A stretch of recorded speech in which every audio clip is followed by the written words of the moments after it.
ఆంధ్రప్రదేశ్ ముఖ్యమంత్రి చంద్రబాబు నాయుడు ఒక వీడియో చూసి ఎమోషనల్ అయ్యారు. ఆ వీడియో తనను ఎంతో కదిలించింది అంటూ ట్వీట్ చేశారు.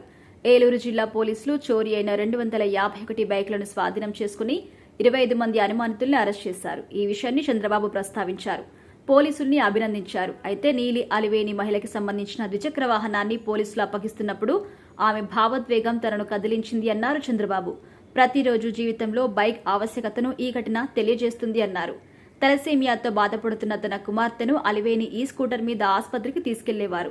అలాంటి వాహనం చోరీ అవడంతో ఆమె అల్లాడిపోయారు. రోజువారీ రవాణా, జీవనోపాధికి వాడే వాహనాలు చోరీకి గురైతే ఆయా కుటుంబాలు తీవ్ర ఆవేదనకు గురవుతాయి. ఆధునిక సాంకేతికతతో ఈ కేసుల్ని ఛేదిస్తుండడం అభినందనీయమన్నారు. ట్వీట్ చేశారు చంద్రబాబు. ఏలూరులో ఆర్ఆర్పేట వాసావారి వీధిలో నీలి అలివేని సత్యనారాయణ దంపతులు నివాసం ఉంటున్నారు. వీరికి కుమార్తె ఉండగా ఆమె తలసేమియా వ్యాధితో బాధపడుతోంది. సత్యనారాయణ తన కుమార్తెను స్కూటీపై నెలకు 2 సార్లు నగరంలోని తలసేమియా ఆసుపత్రికి తీసుకెళ్లి రక్త మార్పిడి చేయిస్తుంటారు.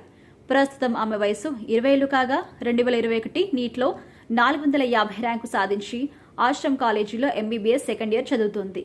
తన సత్యనారాయణ కుమార్తెను స్కూటీపై కాలేజీకి తీసుకురావడం అలాగే చికిత్స కోసం ఆసుపత్రికి తీసుకెళ్తుంటారు. దీంతో స్కూటీ కీలకంగా మారింది. ఒక్క మాటలో చెప్పాలంటే దాన్ని బిడ్డలాగా చూసుకుంటున్నారు. ఇదే క్రమంలో గత నెల 23న రాత్రి ఇంటి దగ్గర ఉన్న వాహనాన్ని దొంగలెత్తికెళ్లారు. వాహనం లేకపోవడంతో ఆ దంపతులు ఇబ్బందులు పడ్డారు. తమకు ఇష్టమైన వాహనం లేకపోవడంతో బాధపడ్డారు. వెంటనే తమ బైక్ కనిపించడం లేదు అని 2 టౌన్ పోలీస్ స్టేషన్లో ఫిర్యాదు చేశారు. ఇదే క్రమంలో పోయిన ద్విచక్ర వాహనాన్ని రికవరీ చేసిన పోలీసులు జిల్లా పోలీసు కార్యాలయంలో ఎస్పీ ప్రతాప్ శివకిషోర్ ఆధ్వర్యంలో బాధితులకు అప్పగించారు. అయితే నీలి అలివేనికి పోలీసులు ఫోన్ చేశారు. మీ వాహనం దొరికిందని 2 టౌన్ పోలీస్ స్టేషన్ వద్దకు వచ్చి తీసుకోండి అని చెప్పారు. ఇక అలివేని ఆనందంతో అక్కడికి వెళ్లింది. తమ స్కూటీని చూడగానే తీవ్ర భావోద్వేగానికి గురయ్యారు. తప్పిపోయిన బిడ్డ దొరికినట్టుగా స్కూటీ దగ్గరికి వెళ్లి ప్రేమగా నిమురుతూ ఒక్కసారిగా ఏడ్చేశారు. కొందరు ఈ సీన్ ని వీడియో తీయగా సోషల్ మీడియాలో వైరల్ అయింది.